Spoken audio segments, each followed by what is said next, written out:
Welcome to എക്സോണസ് learning online classes. നമ്മളപ്പോൾ ഇവിടെ ഡിസ്കസ് ചെയ്തുകൊണ്ടിരിക്കുന്നത് ഹിസ്റ്ററിയുടെ ക്വസ്റ്റ്യൻ പേപ്പറാണ്. നമ്മളതിൽ ഫസ്റ്റ് ഒരു 5 ക്വസ്റ്റ്യൻസ് നമ്മൾ എന്ത് ചെയ്തിട്ടുണ്ടായിരുന്നു, കഴിഞ്ഞ ക്ലാസ്സിൽ നോക്കിയിട്ടുണ്ടായിരുന്നു. അപ്പോൾ അതിൻ്റെ ബാക്കി ക്വസ്റ്റ്യൻസുമായിട്ടാണ് ഞാൻ വീണ്ടും വന്നിട്ടുള്ളത്. സോ നമുക്ക് എന്ത് ചെയ്യാം, ബാക്കി ക്വസ്റ്റ്യൻ പേപ്പർ നോക്കാം. അതായത് ബാക്കി ക്വസ്റ്റ്യൻസ് നമുക്ക് എന്ത് ചെയ്യാം, എന്തൊക്കെയാണെന്നുള്ളത് ചെക്ക് ചെയ്ത് നോക്കാം. നമ്മൾ ഡിസ്കസ് ചെയ്തുകൊണ്ടിരിക്കുന്ന ക്വസ്റ്റ്യൻ പേപ്പർ ഏതായിരുന്നു? 69 ബാർ മെയ് ബാർ 4 എന്നുള്ളൊരു ക്വസ്റ്റ്യൻ പേപ്പർ ആയിരുന്നു നമ്മൾ ഡിസ്കസ് ചെയ്തുകൊണ്ടിരിക്കുന്നത്. ഓൾറെഡി 5 ക്വസ്റ്റ്യൻസ് നമ്മൾ ഡിസ്കസ് ചെയ്തു. നെക്സ്റ്റ് നമ്മൾ ഡിസ്കസ് ചെയ്യാൻ പോകുന്നത് ബാക്കിയുള്ള ക്വസ്റ്റ്യൻസ് ആണ്. ഓക്കെ, സോ ഇതിൽ നമ്മൾ ഫസ്റ്റ് 6ാമത്തെ ക്വസ്റ്റ്യൻ ആണ് നോക്കുന്നത്. Who amongst the following Mughal ruler spend a huge of money on conflicts in the Deccan? ഏത് ഭാഗത്തു നിന്നുള്ള ക്വസ്റ്റ്യൻ ആണ്? മുഗൾ ഭാഗത്ത് നിന്നുള്ള ക്വസ്റ്റ്യൻ ആണ്. അപ്പൊ നമ്മൾ കഴിഞ്ഞ ക്ലാസ്സിൽ നമ്മൾ പറഞ്ഞതാണ്, മുഗൾ സുൽത്താനേറ്റ് ഈ ഭാഗങ്ങളൊന്നും എന്ത് ചെയ്യാൻ പാടില്ല, നമ്മൾ മിസ്സാക്കാൻ പാടില്ല. കാരണം ഈ ഭാഗത്ത് നിന്ന് 1 വേർഡ് ക്വസ്റ്റ്യൻസും അതുപോലെ തന്നെ ഷോർട്ട് ആൻസർ ടൈപ്പ് ക്വസ്റ്റ്യൻസും ഒരുപാട് എന്ത് ചെയ്തിട്ടുണ്ട്, വന്നിട്ടുണ്ട്. ചേഞ്ച് ചെയ്തിട്ടുള്ള 3 അല്ലെങ്കിൽ ചേഞ്ച് പാറ്റേണിൽ വന്നിട്ടുള്ള 3 ക്വസ്റ്റ്യൻ പേപ്പറിൽ നമുക്ക് എന്ത് ചെയ്യാൻ സാധിക്കും? ഡൽഹി സുൽത്താനേറ്റിൽ നിന്നും മുഗൾ സ്റ്റേറ്റിൽ നിന്നുള്ള ക്വസ്റ്റ്യൻസ് നമുക്ക് എന്ത് ചെയ്യാൻ പറ്റും, കാണാൻ സാധിക്കുന്നുണ്ട്. സോ നിങ്ങൾ എന്ത് ചെയ്യരുത്, ഈ ഒരു പാർട്ട് അല്ലെങ്കിൽ ഈ ഒരു ഭാഗം മിസ്സാക്കരുത്. നന്നായിട്ട് എന്ത് ചെയ്യുക, ഈ ഒരു ഭാഗം നോക്കുക. ഇതിൽ കുറേ ടേംസ് പറയുന്നുണ്ട്. നമ്മൾ കഴിഞ്ഞ ക്ലാസ്സിൽ പറഞ്ഞിട്ടുണ്ടായിരുന്നു, സദർ, അതുപോലെ അമീൽ, അമൽ ഗുസാർ, ഇങ്ങനെയുള്ള ടേംസ്. ഈ ടേംസ് ഒക്കെ എന്ത് ചെയ്യുക, അതാരാണ്, അവരുടെ റെസ്പോൺസിബിലിറ്റീസ് എന്തൊക്കെയാണ് എന്നുള്ളത് നമ്മൾ എന്ത് ചെയ്യണം, ഓർത്ത് വെക്കണം. കാരണം റെസ്പോൺസിബിലിറ്റീസ് തന്നിട്ട് ഇത് ആരാണ് എന്നുള്ളൊരു ക്വസ്റ്റ്യൻ എന്ത് ചെയ്യാം, നമുക്ക് പ്രതീക്ഷിക്കാവുന്നതാണ്. സോ നമ്മുടെ 6th ക്വസ്റ്റ്യൻ, നമുക്ക് 6th ക്വസ്റ്റ്യൻ നോക്കാം. നമ്മൾ അതാണ് പറഞ്ഞുകൊണ്ടിരിക്കുന്നത്. 6th ക്വസ്റ്റ്യൻ എന്താണ്? മുഗൾ റൂളേഴ്സിൽ ഏത് റൂളറാണ് ഡെക്കാൻ കോൺഫ്ലിക്റ്റിന് വേണ്ടിയിട്ട് ഒരു ഹ്യൂജ് എമൗണ്ട് സ്പെൻഡ് ചെയ്തിട്ടുള്ളത് എന്നാണ് ക്വസ്റ്റ്യൻ ചോദിച്ചിട്ടുള്ളത്. ആരാണ് സ്പെൻഡ് ചെയ്തിട്ടുള്ളത്? അഫ്കോഴ്സ് ഔറംഗസേബ് ആണ്. ആരാണ് സ്പെൻഡ് ചെയ്തിട്ടുള്ളത്? ഔറംഗസേബ് ആണ് സ്പെൻഡ് ചെയ്തിട്ടുള്ളത്. സോ നമുക്കറിയാം ഔറംഗസേബ് ആരാണ്? ലാസ്റ്റ് റൂളറാണ്. നമ്മൾ മുഗൾ റൂളേഴ്സ് പഠിക്കുമ്പോൾ മുഗൾ റൂളേഴ്സ് ഏതൊക്കെ ടൈമിൽ അവരുടെ ക്രോണോളജി അല്ലെങ്കിൽ ആരാദ്യം വന്നു എന്നുള്ളത് നമ്മൾ മറക്കാൻ പാടില്ല. നമുക്ക് അതിന് ഈസി ആയിട്ട് പഠിക്കാനുള്ളത് എന്താണ്? നമ്മൾ ബജ്സ എന്ന് ആലോചിച്ചു വെച്ചാൽ മതി. എന്താണ് ബജ്സ എന്ന് ആലോചിച്ചു വെച്ചാൽ മതി. അപ്പൊ നമ്മൾ ഒരിക്കലും എന്ത് ചെയ്യില്ല, മുഗൾ റൂളേഴ്സ് ആരൊക്കെയാണ് എന്നുള്ളത് നമ്മൾ മറന്ന് പോവില്ല. ബജ്സ എന്ന് പറയുന്നത് ബിഫോർ ബാബർ. ആരാണ്? ബാബർ ആണ്. എച്ച് എന്ന് പറയുന്നത് ആരാണ്? ഹുമയൂൺ ആണ്. ആരാണ്? ഹുമയൂൺ ആണ്. നെക്സ്റ്റ് എ എന്ന് പറയുന്നത് അക്ബർ ആണ്. പിന്നെ ജെ ഫോർ ജഹാംഗീർ ആണ്. എസ് ഫോർ ഷാജഹാൻ ആണ്. പിന്നെ A the last ruler Aurangzeb. Last ruler Aurangzeb അല്ല, പക്ഷെ ഫെമിലിയർ ആയിട്ട് വരുന്ന റൂളേഴ്സിൽ ലാസ്റ്റ് റൂളർ എന്ന്, അല്ലെങ്കിൽ പോപ്പുലർ ആയിട്ടുള്ള റൂളേഴ്സിൽ ലാസ്റ്റ് റൂളർ എന്ന് പറയുന്നത് ആരാണ്? ഔറംഗസേബ് ആണ്. അപ്പോൾ ബജ്സ എന്നുള്ള ഓർഡർ നിങ്ങൾ മറന്നു പോകരുത്, ഇമ്പോർട്ടൻ്റ് ആണ്. ഇതിൽ ഓരോ റൂളേഴ്സിലും വരുന്ന ഇമ്പോർട്ടൻ്റ് ആയിട്ടുള്ള ഇവന്റ്സ് നിങ്ങൾ ഓർത്ത് വെച്ചിരിക്കണം. അതിൽ നിന്നായിരിക്കും നിങ്ങൾക്ക് 1 വേർഡ് ആയാലും ഷോർട്ട് ആൻസർ ടൈപ്പ് ക്വസ്റ്റ്യൻസ് ആയാലും വരുന്നത്. സോ ഇവിടെ ചോദിച്ചിട്ടുള്ളത് ഡെക്കാൻ കോൺഫ്ലിക്റ്റിന് വേണ്ടിയിട്ട് ഒരു ഹ്യൂജ് എമൗണ്ട് സ്പെൻഡ് ചെയ്തിട്ടുള്ള റൂളർ ആരാണെന്നാണ്. നമ്മൾ ഓൾറെഡി പറഞ്ഞു കഴിഞ്ഞു, ആരാണ്? ഔറംഗസീബ് ആണ് ഇവിടെ ഹ്യൂജ് മണി സ്പെൻഡ് ചെയ്തിട്ടുള്ളത്. അപ്പൊ എന്താണ് ഈ ഡെക്കാൻ കോൺഫ്ലിക്റ്റ്, അല്ലെങ്കിൽ എന്താണ് ഈ ഡെക്കാൻ ഏരിയ എന്ന് പറയുന്നത്? ഡെക്കാൻ ഏരിയയിൽ വരുന്നത് 2 സ്റ്റേറ്റുകളാണ്, അല്ലെങ്കിൽ 2 റീജിയൻസ് ആണ്. അതിലൊന്നാണ് ആര്? ബീജാപ്പൂർ എന്ന് പറയുന്നത്. നെക്സ്റ്റ് ആണ് ആരെന്ന് പറയുന്നത്? ഗോൽക്കൊണ്ട എന്ന് പറയുന്നത്. ഈ 2 സ്ഥലങ്ങളാണ് എവിടെ വരുന്നത്? ഡെക്കാനിൽ വരുന്നത്. അപ്പൊ മറന്നു പോകരുത്, ഡെക്കാനിൽ വരുന്നത് 2 റീജിയൻസ് ആണ്. ഏതൊക്കെയാണ്? ബീജാപ്പൂറും ഗോൽക്കൊണ്ടയും. ഈ ബീജാപ്പൂരിനും ഗോൽക്കൊണ്ടയ്ക്ക് വേണ്ടി ഇന്നും മുഗൾസും അപ്പുറമുള്ള മറാത്താസും തമ്മിൽ എന്തായിരിക്കും? അടിയായിരിക്കും, ഇവരെന്തായിരിക്കും? കച്ചറായിരിക്കും. ആർക്ക് വേണ്ടിയിട്ട്? ഈ ബീജാപ്പൂരിനും ഗോൽക്കൊണ്ടയ്ക്കും വേണ്ടിയിട്ട് മറാത്താസും അതുപോലെ തന്നെ മുഗൾസും എന്നും പ്രശ്നമായിരിക്കും. അപ്പോൾ ഔറംഗസേബ് എന്ത് ചെയ്തു? ഔറംഗസേബ് എന്ന് പറഞ്ഞാൽ ഭയങ്കര എക്സ്പാൻഷനിസ്റ്റ് പോളിസി അല്ലെങ്കിൽ ഒരു അഗ്രസീവ് ആയിട്ടുള്ള റൂളർ ആയിരുന്നു.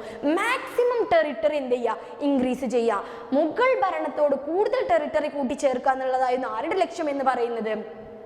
ഔറംഗസേബിന്റെ ലക്ഷ്യം എന്ന് പറയുന്നത്. അതുകൊണ്ട് തന്നെ ഔറംഗസേബ് എന്താണ്? ബീജാപ്പൂറും ഗോൽക്കൊണ്ടൊക്കെ ആർക്ക് വേണം? ഔറംഗസേബിന് വേണം. അപ്പൊ ഔറംഗസേബ് എന്ത് ചെയ്തു? അതിനു വേണ്ടിയിട്ട് ഒരുപാട് മണി എന്ത് ചെയ്തിട്ടുണ്ട്? സ്പെൻഡ് ചെയ്തിട്ടുണ്ടായിരുന്നു. ഇപ്പുറത്ത് ആരാണ് നിൽക്കുന്നത്? മറാത്താസ് ആണ്. മറാത്താസിലെ റൂളർ ആരായിരുന്നു? ശിവജി ആയിരുന്നു റൂളർ എന്ന് പറയുന്നത്. സോ ബീജാപ്പൂര് 1686 1686 ആൻഡ് ഗോൾക്കൊണ്ട 1687 ആര് കീഴടക്കിയിട്ടുണ്ടായിരുന്നു? നമ്മുടെ ഔറംഗസീബ് കീഴടക്കിയിട്ടുണ്ടായിരുന്നു. അപ്പൊ ഈ ഒരു കോൺഫ്ലിക്റ്റിന് വേണ്ടിയിട്ട്, ഡെക്കാൻ കോൺഫ്ലിക്റ്റിന് വേണ്ടിയിട്ട് ഏറ്റവും കൂടുതൽ മണി സ്പെൻഡ് ചെയ്തിട്ടുള്ളത് ആരാണ്? ഔറംഗസേബാണ്. ഈ ഡെക്കാൻ കോൺഫ്ലിക്റ്റ് നടന്നത് ആരൊക്കെ? മേ ബി നെക്സ്റ്റ് ക്വസ്റ്റ്യൻ അതായിരിക്കാം. ആരൊക്കെ തമ്മിലാണ്? മറാത്താസും മുഗൾസും തമ്മിലായിരുന്നു എന്ത് നടന്നിരുന്നത്? ഡെക്കാൻ കോൺഫ്ലിക്റ്റ് നടന്നിട്ടുണ്ടായിരുന്നത്. ബീജാപ്പൂർ കീഴടക്കിയിട്ടുണ്ടായിരുന്നത് 1686 ഗോൾക്കൊണ്ട കീഴടക്കിയിട്ടുള്ളത് 1687 so don't forget these two Deccan states and their conflict. ഈ രണ്ട് ഡെക്കാൻ സ്റ്റേറ്റും അവരുടെ കോൺഫ്ലിക്റ്റും കാര്യങ്ങളൊന്നും എന്ത് ചെയ്യരുത്, നിങ്ങൾ മറന്നു പോകരുത്. നിർബന്ധമായിട്ടും ഈ ഒരു ഭാഗം നിങ്ങൾ പഠിച്ചിരിക്കണം. നെക്സ്റ്റ് 7th ക്വസ്റ്റ്യൻ ആണ് നമ്മൾ നോക്കാൻ പോകുന്നത്. സോ നമ്മൾ 7th ക്വസ്റ്റ്യനിലെത്തി. Identify the ruler of the Delhi Sultanate with the help of the following information. ഇങ്ങനെയുള്ള ക്വസ്റ്റ്യൻ നമ്മൾ നേരത്തെയും കണ്ടില്ലേ? നിങ്ങൾ ശ്രദ്ധിച്ചോ? കുറച്ച് ഇൻഫോർമേഷൻസ് എന്നിട്ട് ഏതാണ് ആ അഡ്മിനിസ്ട്രേറ്റർ അല്ലെങ്കിൽ ഏതാണ് ഈ റൂളർ എന്ന് ചോദിക്കുന്ന ക്വസ്റ്റ്യൻസ് പൊതുവേ ജനറലി നിങ്ങൾക്ക് മാറി വരുന്ന അല്ലെങ്കിൽ മാറിയ പാറ്റേണിലുള്ള ക്വസ്റ്റ്യൻ പേപ്പറിൽ കണ്ടുവരുന്ന ഒരു സ്ഥിരം ക്വസ്റ്റ്യൻസ് ആണ്. ഇങ്ങനെയുള്ള 2-3 ക്വസ്റ്റ്യൻസ് അറ്റ് എ ടൈം ഒറ്റ ക്വസ്റ്റ്യൻ പേപ്പറിൽ നിങ്ങൾക്ക് എന്ത് ചെയ്യാൻ പറ്റും? എക്സ്പെക്റ്റ് ചെയ്യാൻ പറ്റും. സോ ഇതെന്ത് ചെയ്യണം? ഈ ഒരു പാറ്റേൺ നിങ്ങൾ ഡെഫിനറ്റ്ലി നിങ്ങൾ ഫെമിലിയർ ആയിരിക്കണം. ഈ ഒരു പാറ്റേൺ ക്വസ്റ്റ്യൻ എന്ന് പറയുന്നത്, ഈ ഒരു പാറ്റേൺ എന്തായാലും നിങ്ങൾക്ക് എന്തായാലും ക്വസ്റ്റ്യൻ പേപ്പറിൽ ഉണ്ടായിരിക്കും. നേരത്തെ ചോദിച്ചത് അഡ്മിനിസ്ട്രേറ്റർ ആരായിരുന്നു എന്നുള്ളതാണ്. ഇനി ഇവിടെ ചോദിക്കുന്നത് ഏത് റൂളറാണ്. കുറച്ച് ഇൻഫോർമേഷൻസ് തന്നിട്ടുണ്ട്, ഏത് റൂളറാണ് എന്നുള്ളതാണ് ചോദിക്കുന്നത്. He started a new department for the development of agriculture called Deewani കോഹി എന്ന് പറയുന്നത്. ഏതാണ്? ദിവാനി കോഹി എന്ന് പറയുന്നത്. സോ 7th ക്വസ്റ്റ്യൻ ആണ്. ഏതാണ്? Development of agriculture called Diwani Kohi. എന്താണ് ദിവാനി കോഹി എന്ന് പറഞ്ഞു കഴിഞ്ഞാൽ? ദിവാനി കോഹി എന്ന് പറഞ്ഞാൽ എന്താണ്? Department of agriculture. അപ്പോ അതൊരു 1 വേർഡ് ക്വസ്റ്റ്യൻ അല്ലേ? അതും ചോദിച്ചൂടെ? ദിവാനി കോഹി ഏത് ഡിപ്പാർട്ട്മെന്റുമായി ബന്ധപ്പെട്ടാണ്? ഏതാണ്? Department of agriculture Diwani Kohi. Next, introduced token currency. അതായത് ടോക്കൺ കറൻസി ഇൻട്രൊഡ്യൂസ് ചെയ്തു. He transferred his capital from Delhi to Daulatabad. Delhi to Daulatabad അല്ലെങ്കിൽ ദിയോഗിർ. ഡൽഹിയിൽ നിന്നും ക്യാപിറ്റൽ, അതുവരെ മുഗൾസിന്റെ ആയാലും അല്ലെങ്കിൽ നമ്മുടെ സുൽത്താനേറ്റിന്റെ ആയാലും ഒക്കെ അവരുടെ ക്യാപിറ്റൽ എന്ന് പറയുന്നത് ഏതായിരുന്നു? ഡൽഹി, ആഗ്ര, അത് ബേസ് ചെയ്തിട്ടായിരിക്കും. ഈ ഒരു റൂളറാണ് ഏറ്റവും മണ്ടത്തരമായിട്ടുള്ള ഒരു കാര്യം ചെയ്തത്. ഡൽഹിയിൽ നിന്നും ദൗലത്താബാദിലോട്ട് എന്ത് മാറ്റി? ക്യാപിറ്റൽ മാറ്റി. ഏറ്റവും കോമഡി ആയിട്ടുള്ള, ഏറ്റവും മണ്ടത്തരായിട്ടുള്ള ഒരു കാര്യമായിരുന്നു അത് എന്ന് പറയുന്നത്. കാരണം അഡ്മിനിസ്ട്രേറ്റീവ് പർപ്പസിന് ഏറ്റവും ബെറ്റർ ആയിട്ടുള്ള ഓപ്ഷൻ എന്ന് പറയുന്നത് ആഗ്രയും ഡൽഹിയും തന്നെയായിരുന്നു. പക്ഷെ ഇത് മാറ്റിയിട്ട് ദൗലത്താബാദിലേക്ക് മാറ്റിയത് എന്തായി? ഒരു അട്ടർ ഫെയിലിയർ ആയിട്ടുള്ള കാര്യമായിരുന്നു. അപ്പൊ ഇത് ചെയ്തിട്ടുള്ളത് ആരാണ് എന്നുള്ളതാണ് നമ്മൾ നോക്കുന്നത്. നമുക്ക് ഓപ്ഷൻ എ എന്ന് പറയുന്നത് ഫിറോസ് തുഗ്ലക് ആണ്. ഓപ്ഷൻ ബി എന്ന് പറയുന്നത് മുഹമ്മദ് തുഗ്ലക് ആണ്. ഓപ്ഷൻ സി എന്ന് പറയുന്നത് ഗിയാസുദ്ദീൻ തുഗ്ലക് ആണ്. ഓപ്ഷൻ ഡി എന്ന് പറയുന്നത് ഗാസി മാലിക് ആണ്. സോ ഇതില് നമുക്ക് പറയാനുള്ളത് ഈ ഒരു 3 കാര്യങ്ങളും, അതായത് department of agriculture Diwani Kohi, token currency, പിന്നെ capital shifted from Delhi to Deogir അല്ലെങ്കിൽ ദൗലത്താബാദ്, ഇത് ചെയ്തിട്ടുള്ളത് മുഹമ്മദ് ബിൻ തുഗ്ലക് ആണ്. അപ്പോൾ മുഹമ്മദ് ബിൻ തുഗ്ലക്കിനെ കുറിച്ച് നമ്മൾ ഓർത്തിരിക്കേണ്ട മെയിൻ ആയിട്ടുള്ള ഇമ്പോർട്ടൻറ്റ് കാര്യമാണ് അല്ലെങ്കിൽ ഇമ്പോർട്ടൻ്റ് ആയിട്ടുള്ള ഇവൻറ്റ്സ് ആണ് എന്ന് പറയുന്നത് ടോക്കൺ കറൻസിയും അതുപോലെ ക്യാപിറ്റൽ ഷിഫ്റ്റ് ചെയ്തതും കൂടാതെ തന്നെ ടോക്കൺ കറൻസി ഇൻട്രൊഡ്യൂസ് ചെയ്തതും. ഇതാണ് ആര് ചെയ്തിട്ടുള്ള? മുഹമ്മദ് ബിൻ തുഗ്ലക് ചെയ്തിട്ടുള്ള ഇമ്പോർട്ടൻ്റ് ആയിട്ടുള്ള 3 ഇവൻറ്റ്സ് എന്ന് പറയുന്ന അല്ലെങ്കിൽ 3 റിഫോർമേഷൻ, അഡ്മിനിസ്ട്രേഷണൽ റിഫോർമേഷൻ എന്ന് പറയുന്നത്. ക്ലിയർ ആണല്ലോ? അപ്പൊ ഈ ഒരു 3 കാര്യങ്ങളും നിങ്ങൾ ഒരു കാരണവശാലും മറന്നുപോയത്. മുഹമ്മദ് ബിൻ തുഗ്ലക് ഏത് ഡൈനാസ്റ്റിത്തെ റൂളർ ആയിരുന്നു? തുഗ്ലക് ഡൈനാസ്റ്റി. തുഗ്ലക് ഡൈനാസ്റ്റി ഏത് ഇതിൽ വരുന്നതാണ്? ഡൽഹി സുൽത്താനേറ്റ്. ഡൽഹി സുൽത്താനേറ്റിൽ വരുന്ന 5 ഡൈനാസ്റ്റികൾ ഏതൊക്കെയാണ്? ഫസ്റ്റ് വരുന്നത് ഇൽബാരി ഡൈനാസ്റ്റി അല്ലെങ്കിൽ മാംലൂക്ക് ഡൈനാസ്റ്റി, രണ്ടാമത് വരുന്നത് ഗൽജി ഡൈനാസ്റ്റി, മൂന്നാമത് വരുന്നത് തുഗ്ലക്ക്, നാലാമത് സയ്യിദ്, അഞ്ചാമത് ലോധി. ഇതിൽ സയ്യിദും ലോധി നമുക്ക് പഠിക്കാനുള്ള. അതിൽ ഫസ്റ്റത്തെ മൂന്നെണ്ണം എന്ത് ചെയ്യണം? നമ്മൾ അവരുടെ റൂളേഴ്സും അവരുടെ ഇവന്റ്സും അവരുടെ റിഫോർമേഷൻസും ഒക്കെ നമ്മൾ എന്തായിരിക്കണം? വി ഷുഡ് ഫെമിലിയർ, നമ്മൾ ഫെമിലിയർ ആയിരിക്കണം. സോ നമ്മൾ നെക്സ്റ്റ് ക്വസ്റ്റ്യൻ നോക്കുകയാണ്. 8th question ആണ്. Read the statement given below and choose the correct option from the following. അതായത് നിങ്ങൾക്ക് എന്ത് ചെയ്തിട്ടുണ്ട്? കുറച്ച് ഓപ്ഷൻസ് തന്നിട്ടുണ്ട്, അല്ലെങ്കിൽ കുറച്ച് സെന്റൻസസ് തന്നിട്ടുണ്ട്. ഈ സെന്റൻസസ് നിങ്ങൾ എന്ത് ചെയ്യണം? നന്നായിട്ട് വായിച്ചു നോക്കണം. വായിച്ചു നോക്കിയതിന് ശേഷം ഏതാണ് ശരി ഏതാണ് തെറ്റ് എന്നുള്ളത് പറയണം എന്നുള്ളതാണ്. സോ നമ്മുടെ ഫസ്റ്റ് നമുക്ക് തന്നിട്ടുള്ള ഓപ്ഷൻ എന്ന് പറയുന്നത് the first Muslim ruler of Kashmir was Shamsuddin Shah എന്നുള്ളതാണ്. അതായത് കാശ്മീരിലെ ഫസ്റ്റ് റൂളർ എന്ന് പറയുന്നത് ആരാണ്? ഷംസുദ്ദീൻ ഷായാണ് എന്നാണ് പറയുന്നത്. നെക്സ്റ്റ് എന്താണ് നമുക്ക് തന്നിട്ടുള്ളത്? രണ്ടാമത്തത് Zainul ആബിദീന് abolished jizya and prohibited cow slaughter. എന്താണ്? ജിസിയ അബോളിഷ് ചെയ്തു. ആര്? കാശ്മീരിലെ റൂളർ ആയിട്ടുണ്ടായിരുന്ന സൈനുൽ ആബിദീൻ. പിന്നെ അദ്ദേഹം എന്തുകൂടി ചെയ്തു? കൗ സ്ലോട്ടർ, അതായത് മൃഗങ്ങളെ കൊല്ലുന്നത് എന്ത് ചെയ്തിട്ടുണ്ടായിരുന്നു? അദ്ദേഹം നിരോധിച്ചിട്ടുണ്ടായിരുന്നു. പിന്നെ Zainul Abidin order to translation of Mahabharata Rajatarangini. ഏത് ലാംഗ്വേജിലേക്കാണ്? അത് മറക്കരുത്, പേർഷ്യൻ. അപ്പൊ ഇതാണ് ഇവിടെ പറയുന്നത്. അത് കറക്റ്റ് ആണോ എന്നുള്ളതാണ് ചോദിക്കുന്നത്. നെക്സ്റ്റ് ഫോർത്ത് ഓപ്ഷൻ പറയുന്നത് AD 1588 1588 Kashmir was annexed by Akbar എന്നാണ് പറയുന്നത്. കാശ്മീർ എന്ത് ചെയ്തു?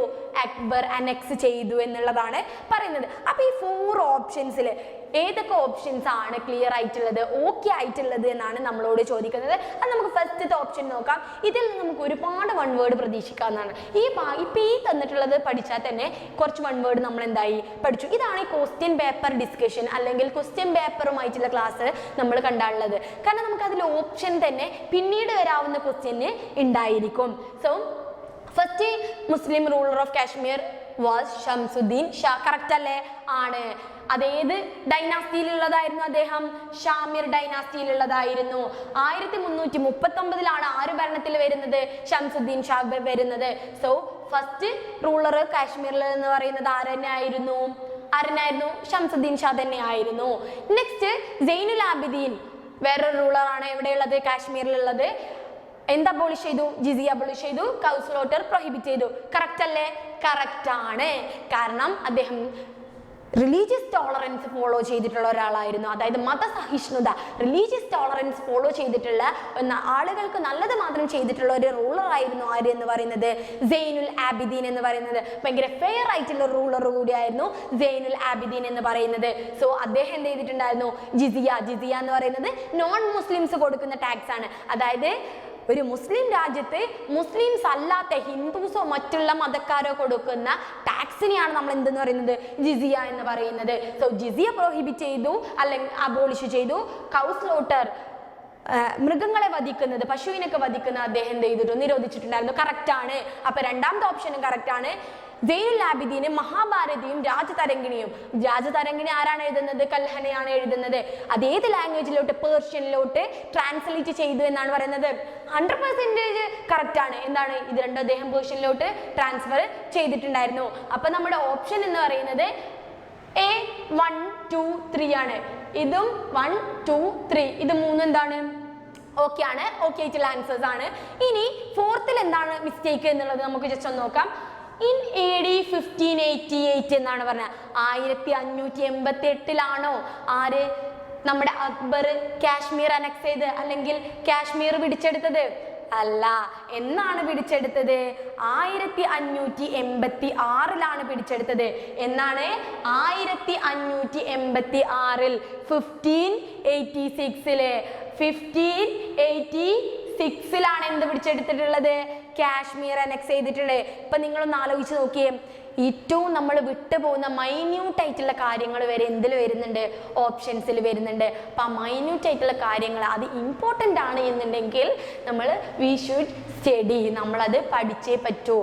നമുക്ക് എന്തില്ല, we have no other options, നമുക്ക് വേറൊരു ഓപ്ഷൻ ഇല്ല. മൈന്യൂട്ട് ആയിട്ടുള്ള കാര്യങ്ങൾ തന്നെ എവിടെ വരുന്നുണ്ട്, വൺ വേർഡ്. അത്രയും ഉള്ളിൽ നിന്നുള്ള ക്വസ്റ്റ്യൻസ് ആണ് വൺ വേർഡ് ചോദിക്കുന്നത്. പഠിക്കാതെ പോയ ഒരാൾക്ക് എന്ത് ചെയ്യാൻ പറ്റില്ല മക്കളെ, എക്സാമിൽ മാർക്ക് സ്കോർ ചെയ്യാൻ കഴിയില്ല. കാരണം ഉള്ളിൽ നിന്നും ഒരുപാട് വൺ വേർഡ് എന്ത് ചെയ്യുന്നുണ്ട്, വരുന്നുണ്ട്. സോ നമ്മൾ ക്വസ്റ്റ്യൻ പേപ്പർ ഡിസ്കസ് ചെയ്യുന്നതോടൊപ്പം കൂടി തന്നെ നിങ്ങൾക്ക് കൂടി നമ്മൾ എന്തുകൂടി തരുന്നുണ്ട്, അതുമായി ബന്ധപ്പെട്ടിട്ടുള്ള ഒരുപാട് ഫാക്റ്റ്. ഇപ്പൊ ഇതിൽ നിന്ന് തന്നെ നമ്മൾ എത്ര ഫാക്റ്റ് പഠിച്ചു ഇല്ലേ? അപ്പോൾ ഒരുപാട് ഫാക്റ്റുകൾ നമ്മൾ എന്ത് ചെയ്യുന്നുണ്ട്, നിങ്ങൾക്ക് പറഞ്ഞു തരുന്നുണ്ട്. സോ നിങ്ങൾ എന്ത് ചെയ്യുക, ഒരു ക്വസ്റ്റ്യൻ പഠിക്കുമ്പോൾ നിങ്ങൾ അവിടെ ഒരുപാട് ഫാക്ടേഴ്സ് നിങ്ങൾ എന്ത് ചെയ്യുന്നുണ്ട്, പഠിക്കുന്നുണ്ട്. അതുവഴി വീണ്ടും ഒരു ക്വസ്റ്റ്യൻ വരുമ്പോൾ നിങ്ങൾക്ക് മേ ബി ചിലപ്പോൾ ചോദിക്കാം, ഇതിൽ നിന്റെ ഭാഗങ്ങളായിട്ടുള്ള ക്വസ്റ്റ്യൻസ് ആയിരിക്കും ചോദിക്കുക. അപ്പൊ നിങ്ങൾക്ക് ഈസി ആയിട്ട് ഈ ഒരു കാര്യം എന്താന്ന് പറഞ്ഞാൽ നിങ്ങൾക്ക് അത് ആൻസർ ചെയ്തൂടെ. അതാണ് ക്വസ്റ്റ്യൻ പേപ്പർ ഡിസ്കഷനിൽ അല്ലെങ്കിൽ ക്വസ്റ്റ്യൻ പേപ്പർ നിങ്ങൾ വർക്ക്ഔട്ട് ചെയ്യുന്നതിലുള്ള ഇമ്പോർട്ടൻസ് എന്ന് പറയുന്നത്. ഒരുപാട് കാര്യങ്ങൾ എന്തൊക്കെയോ എവിടെയൊക്കെയോ പഠിക്കുന്നതല്ല, ഏറ്റവും ഇമ്പോർട്ടൻ്റ് ആയിട്ടുള്ള കാര്യങ്ങൾ എഫക്റ്റീവായിട്ട് പഠിക്കുന്നതാണ് ഒരു സ്മാർട്ട് ആയിട്ടുള്ള വർക്ക് എന്ന് പറയുന്നത്. നമ്മളിവിടെ ഹാർഡ് വർക്കിന്റെ പോലെ തന്നെ ഒപ്പം നമുക്ക് എന്തുകൂടി വേണം, വി ഹാവ് സ്മാർട്ട് വർക്ക്. നമുക്ക് സ്മാർട്ട് വർക്ക് കൂടി ഉണ്ടായിരിക്കണം എന്നാണ് പറയുന്നത്. ഓക്കെ, സോ നമുക്ക് എന്ത് ചെയ്യാം, നെക്സ്റ്റ് ക്വസ്റ്റ്യൻ നോക്കാം. അപ്പോൾ 8th ക്വസ്റ്റ്യൻ നമ്മൾ നോക്കി. ഇനി നമ്മൾ നോക്കാൻ പോകുന്നത് 10th ക്വസ്റ്റ്യൻ ആണ്. Which regional state became the buffer state of the British? എന്താണ് ഈ ബഫർ സ്റ്റേറ്റ് എന്ന് പറയുന്നത്? ബഫർ സ്റ്റേറ്റ് എന്ന് വെച്ചാൽ ഒരു റീജിയൻ ഉണ്ടായിരിക്കും. ആ റീജിയന് എന്തായിരിക്കും, രണ്ട് അല്ലെങ്കിൽ രണ്ട് സ്റ്റേറ്റിൻ്റെ, അല്ലെങ്കിൽ ഇപ്പോൾ മറാത്താസ് ഒരു ഭാഗത്തുണ്ട്, ബ്രിട്ടീഷുകാർ ഒരു ഭാഗത്തുണ്ട്. അപ്പോൾ ഈ രണ്ട് ബ്രിട്ടീഷുകാർക്ക് അപ്പുറത്തുനിന്നും ഇപ്പുറത്തുനിന്നും ആക്രമണം വരുമ്പോൾ സെൻറ്ററിൽ ഒരു സ്റ്റേറ്റ് ഉണ്ടായിരിക്കും. ഇവരുടെ ആർമി ഉണ്ടായിരിക്കും. അപ്പോൾ ഏതൊരു കോൺഫ്ലിക്റ്റ് വന്നാലും പെട്ടെന്ന് തന്നെ അവർക്ക് എന്തായാലും പറ്റും, ഈ ആർമി വെച്ചിട്ട് അവരെ തടയാൻ പറ്റും. അങ്ങനെയുള്ളതിനാണ് നമ്മൾ എന്തെന്ന് പറയുന്നത്, ബഫർ സ്റ്റേറ്റ് എന്ന് പറയുന്നത്. അങ്ങനെ ബ്രിട്ടീഷുകാരുടെ ബഫർ സ്റ്റേറ്റ് ആയിട്ടുള്ളത് ഏതാണ് എന്നുള്ളതാണ് ചോദിക്കുന്നത്. പഞ്ചാബ് ഉണ്ട് ഓപ്ഷനിൽ, ഔദ് ഉണ്ട് ഓപ്ഷനിൽ, നേപ്പാൾ, മൈസൂർ, ഈ 4 ഓപ്ഷൻസ് ആണ് നമുക്കിവിടെ തന്നിട്ടുള്ളത്. സോ ഇതിൽ ഏതാണ് ആൻസർ? ആൻസർ ബി ആണ്. ഏതാണ്? ഔദ് ആണ് ആൻസർ. ഔദ് എന്ന് പറയുന്നത് വെരി ഇമ്പോർട്ടൻ്റ് ആയിട്ടുള്ള ഒരു റീജിയൻ ആണ്. അതായത് ബ്രിട്ടീഷുകാരെ സംബന്ധിച്ചിടത്തോളം ഏറ്റവും കൂടുതൽ ഇമ്പോർട്ടൻ്റ് ആയിട്ടുള്ളതും ഏറ്റവും കൂടുതൽ അവർ അനക്സ് ചെയ്യാൻ നോക്കിയിട്ടുണ്ടായിട്ടുള്ളതുമായിട്ടുള്ള ഒരു പ്രിൻസ്ലി സ്റ്റേറ്റ് ആണ് ഏത് എന്ന് പറയുന്നത്, ഔദ് എന്ന് പറയുന്നത്. ഔദ് എന്ന് പറയുന്നത് അവർ ഏത് പോളിസിയിലൂടെ കീഴടക്കിയിട്ടുള്ളതാണ്? ഏത് പോളിസിയിലൂടെ കീഴടക്കിയില്ല? ഡോക്ടറിൻ ഓഫ് ലാബ്സെ എന്ന് പറഞ്ഞിട്ടുള്ള ബ്രിട്ടീഷുകാരുടെ പോളിസിയിലൂടെ അവർ കൊണ്ടുവന്നിട്ടുള്ളതാണ്. ഡോക്ടറിൻ ഓഫ് ലാബ്സ് ആരാണ് കൊണ്ടുവന്നത്? Lord Dalhousie. അപ്പോൾ നമ്മൾ ഒരു ക്വസ്റ്റ്യൻ പറയുമ്പോൾ എത്രയോ ഫാക്ട് നിങ്ങൾക്ക് പറഞ്ഞു തരുന്നുണ്ട്. ഡോക്ടറിൻ ഓഫ് ലാബ്സെ കൊണ്ടുവന്നത് ആരാണ്? Lord Dalhousie. ഡോക്ടറിൻ ഓഫ് ലാബ്സെ പ്രകാരം കീഴടക്കിയിട്ടുള്ള ഒരു പ്രിൻസ്ലി സ്റ്റേറ്റ് ഏതാണ്? ഔദ്. ഔദ് എന്താണ്? ആരുടെ ബഫർ സ്റ്റേറ്റ് ആയിരുന്നു? ബ്രിട്ടീഷുകാരുടെ ബഫർ സ്റ്റേറ്റ് ആയിരുന്നു. ഇനി ഈ ബഫർ സ്റ്റേറ്റ് ആവാനുള്ള കാരണം എന്ന് പറയുന്നത് എന്തുകൊണ്ടാണ്? British controlled Bengal in east ഭാഗത്ത് ബംഗാളാണ്. അത് ആരുടെ കൺട്രോളിലായിരുന്നു? ബ്രിട്ടീഷുകാരുടെ കൺട്രോളിലായിരുന്നു. പിന്നെ മറാത്താസും അഫ്ഗാൻസും നോർത്തിലും വെസ്റ്റിലും ആയിട്ടുണ്ട്. അപ്പൊ ഈ നോർത്തിനും വെസ്റ്റിന്നും ഒരു ആക്രമണം വന്നു കഴിഞ്ഞാൽ ഈസ്റ്റിൽ നിലനിന്നിട്ടുള്ള ബംഗാളിനെ ആക്രമിക്കാനോ അല്ലെങ്കിൽ ഏതെങ്കിലും ഒരു ഇതിനെ ആക്രമിക്കാൻ വരികയാണ്. ബംഗാൾ ഇവർക്ക് അത്രയും ഇമ്പോർട്ടൻ്റ് ആയിട്ടുള്ള ഒരു ഭാഗമാണ് കേട്ടോ. ബംഗാളിലാണ് ഇവരുടെ സകല ഫാക്ടറിയും അല്ലെങ്കിൽ ഇവര് ഒരുപാട് അവിടുന്ന് ഫാക്ടറി വഴി തന്നെ പ്രൊഡക്ഷൻ ഉണ്ടാക്കിയിട്ടുള്ള ഒരു ഏരിയ, അല്ലെങ്കിൽ ഇവരുടെ ഇമ്പോർട്ടൻ്റ് ആയിട്ടുള്ള ഒരു അഡ്മിനിസ്ട്രേറ്റീവ് ഏരിയ ആണ് ബംഗാൾ എന്ന് പറയുന്നത്. അപ്പൊ ബംഗാൾ ഒരിക്കലും വിട്ടുകളയാൻ ആര് തയ്യാറാവില്ല? ബ്രിട്ടീഷുകാർ തയ്യാറാവില്ല. അപ്പൊ ബംഗാളിനെ സംരക്ഷിക്കണമെങ്കിൽ എന്ത് വേണം? ബംഗാളിലോട്ട് കടന്നിട്ട് പിന്നെ യുദ്ധം ഉണ്ടായിട്ട് കാര്യമുണ്ടോ? ഇല്ല. ബംഗാളിലോട്ട് എത്തുന്നതിന് മുമ്പ് എന്ത് ചെയ്യണം? ഇവരെ തടയണം. അതിനുള്ള ഒരു ബഫർ സ്റ്റേറ്റ് ആയിരുന്നു ഏത് എന്ന് പറയുന്നത്? ഔദ് എന്ന് പറയുന്നത്. അപ്പോൾ Awadh is the buffer state of the British. അത് നിങ്ങൾ എന്ത് ചെയ്യരുത്, മറന്ന് പോവരുത്. So clear. Next 10th question ആണ് എന്ത് ചെയ്യുന്നത് നമ്മൾ നോക്കുന്നത്. Who founded the Asiatic Society of Bengal? Asiatic society found ചെയ്തത് ആരാണുള്ളത്? ഇതിൽ ഒരുപാട് ഈ കാര്യങ്ങൾ, ഇതിൽ പറഞ്ഞിട്ടുള്ള കാര്യങ്ങൾ നിങ്ങൾ പഠിച്ചു കഴിഞ്ഞാൽ ഈ ഒരു ഭാഗത്ത് നിന്ന് എന്താണ് എന്നുള്ളത് നിങ്ങൾ പഠിച്ചു. കാരണം അത്രയും ഫാക്റ്റ് ആയിട്ടാണ് നമ്മളിവിടെ നിങ്ങൾക്ക് വേണ്ടിയിട്ട് കൊടുത്തിട്ടുള്ളത്. Asiatic society of Bengal found ചെയ്തത് ആരാണ് എന്നുള്ളതാണ്. ഇവിടെ വില്യം ജോൺസ് ആണ് ആൻസർ ആയിട്ട് വരുന്നത്. അതായത് Asiatic society of Bengal found ചെയ്തിട്ടുള്ളത് വില്യം ജോൺസ് ആണ്. നെക്സ്റ്റ് അത് കഴിഞ്ഞിട്ട് വെല്ലസ്ലി ഏതാണ് ഫൗണ്ട് ചെയ്തിട്ടുള്ളത്? വെല്ലസ്ലി ഫൗണ്ട് ചെയ്തിട്ടുള്ളത് ഏതാണ് എന്നാണ് ചോദിക്കുന്നത്. Fort William college. അപ്പം Asiatic society of Bengal found ചെയ്തത് വില്യം ജോൺസ് ആണ് എന്നുണ്ടെങ്കിൽ വെല്ലസ്ലി ഫൗണ്ട് ചെയ്തിട്ടുള്ള, ഇതൊക്കെ നിങ്ങളുടെ ബുക്കിൽ കൊടുത്തിട്ടുള്ള ഫാക്റ്റുകളാണ്. നിങ്ങൾ ഇത് വെരി ഇമ്പോർട്ടൻറ്റ്, ഇത് നിങ്ങൾ പഠിക്കാതെ പോകരുത്. സോ വെല്ലസ്ലി ഫൗണ്ട് ചെയ്തത് fort William college. Warren Hastings found ചെയ്തത് കൽക്കട്ട മദ്രസ. ഏതാണ്? കൽക്കട്ട മദ്രസ. പിന്നെ ജോണത്തൻ ജങ്കൻ എന്ന് പറഞ്ഞിട്ടുള്ള ആള് ഫൗണ്ട് ചെയ്തിട്ടുള്ളതാണ് ഏത് എന്ന് പറയുന്നത്? സാൻസ്ക്രിത് കോളേജ് ഓഫ് ബനാറസ് എന്ന് പറയുന്നത്. സോ ഇതും എന്താണ്? ഇമ്പോർട്ടൻ്റ് ആയിട്ടുള്ള ഭാഗം ആണ്. നെക്സ്റ്റ് നമുക്ക് ഇപ്പൊ നമ്മൾ പറഞ്ഞിട്ടുള്ള ക്വസ്റ്റ്യൻസ് കുറച്ച് ലോങ് ആയിട്ടുള്ള ഭാഗങ്ങൾ ഉണ്ടായിരുന്നു, അതുകൊണ്ടാണ് നമുക്ക് ഇത്തിരി ടൈം എടുത്തത്. നെക്സ്റ്റ് ഇപ്പം ഈ ഒരു ക്ലാസ്സിൽ നമ്മൾ 5 ക്വസ്റ്റ്യൻസ് ആണ് ഡിസ്കസ് ചെയ്തിട്ടുള്ളത്. നെക്സ്റ്റ് ക്ലാസ്സിൽ എന്ത് ചെയ്യാം, ബാക്കിയുള്ള ക്വസ്റ്റ്യൻസ് ഒന്നും കൊണ്ട് അല്ലെങ്കിൽ ബാക്കിയുള്ള ക്വസ്റ്റ്യൻസ് നമുക്ക് ഡിസ്കസ് ചെയ്യാവുന്നതാണ്. So thank you so much.